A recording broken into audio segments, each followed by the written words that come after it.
Easy music.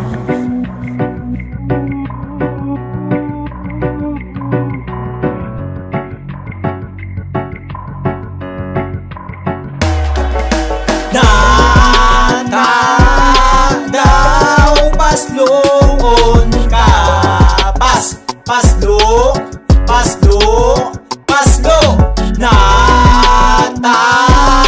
daw pasloon ka, paslo.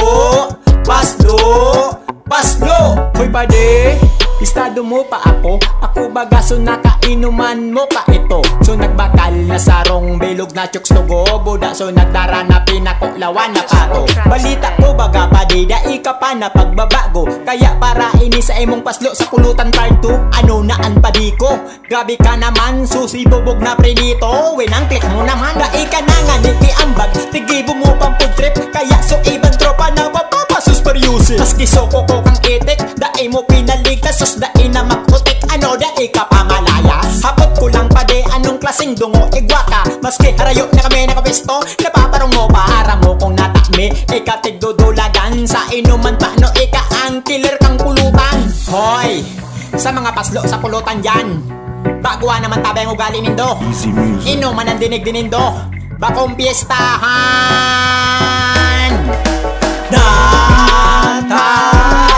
Daw pasloon ka, paslo.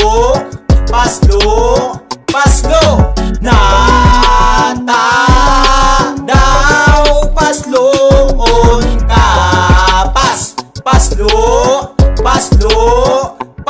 Bakong sa sobrang kapasluan mo, naaraman mi pagkaaga, sige mo ang kurso. Tapos kami pa ang babasulon kang ago mo, na pinapulutan ni kakituring ang hilado.